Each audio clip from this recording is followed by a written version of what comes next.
बिस्मिल्लाहिर्रहमानिर्रहीम। अस्सलाम वालेकुम। आज हम बनाएंगे विंटर स्पेशल डेज़र्ट जो कि है जी गजरेला। और गजरेला आप सभी को पता है कि गाजर से बनाया जाता है और इसको गाजर की खीर भी कहा जाता है।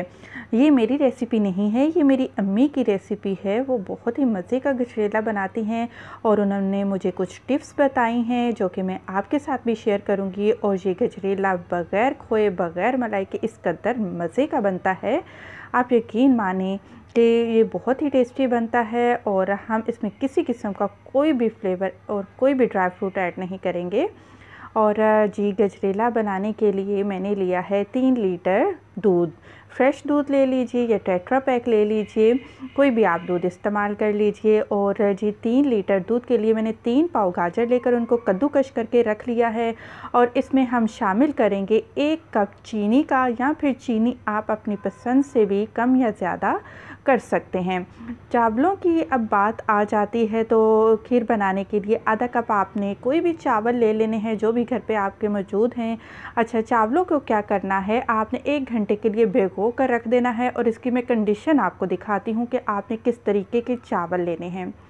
चावल आपके दरदरे होने चाहिए, यानी कि आप इनको भिगोएं, उसके बाद आप हाथों से या इनको मसल लें या फिर इमाम दस्ते में आप इनको दरदरा सा पीस लें। आपने ग्राइंडर में इसको नहीं पीसना और ना ही आपने चावलों का पाउडर इस्तेमाल करना है अगर आप चाहते हैं कि आपकी खीर अच्छी और क्रीमी बने।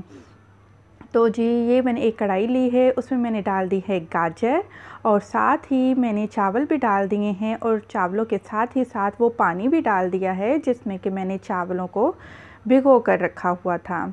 और अब हम इसको क्या करेंगे, मिक्स करेंगे और इसको ऊपर से ढक देंगे, चूल्हे पर रखेंगे, हल्की आंच पर हम इनको पकाएंगे। क्योंकि जो वो गाजर का पानी है या चावलों का जो पानी है वो खुश्क हो जाएगा और गाजरें भी हमारी सॉफ्ट हो जाएंगी और काफ़ी हद तक कुक भी हो जाएंगी।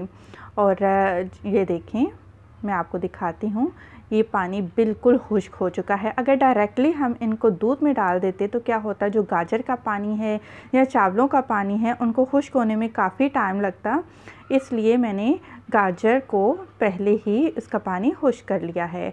अब मैंने करना क्या था कि दूध को मैंने डायरेक्ट कढ़ाई में डालना था जिसमें कि मैंने गाजर और चावल को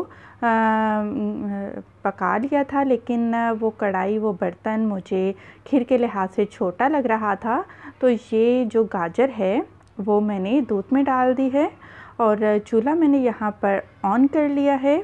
अब हम इसको मिक्स करेंगे और इसको उबाल आने तक हम पकाएंगे। उसके बाद मैं आपसे कुछ टिप्स भी शेयर करूंगी कि आपने खीर को कहाँ और किस हद तक पकाना है। तो जी ये आप देख सकते हैं कि दूध को उबाल आ चुका है। अब आपने वक्फे वक्फे से चम्मच हिलाते हुए आप इसको पकाएंगे। आप यकीन करें बहुत ही टेस्टी ये मैं आपको रेसिपी बता रही हूँ। और ये आप बबल से ही अब अंदाज़ा लगा सकते हैं कि खीर हमारी गाढ़ी होना शुरू हो चुकी है। अब हम क्या करेंगे कि फ्लेम को हम दरमियानी आंच पर कर देंगे और इस स्टेज पर हमने क्या करना है, चीनी शामिल कर देनी है।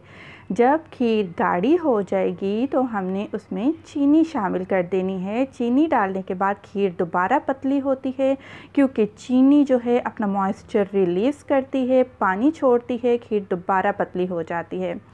मीडियम आंच पर हम लगातार चम्मच हिलाते हुए खीर को इतना पकाएंगे कि वो स्टेज आ जाएगी जिसका हमें इंतज़ार है।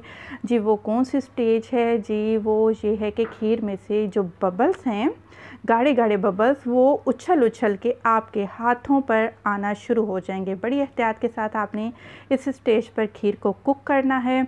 तो जब गाढ़े गाढ़े बबल आपके उछलना शुरू हो जाएं, समझ जाएं कि खीर आपकी रेडी है।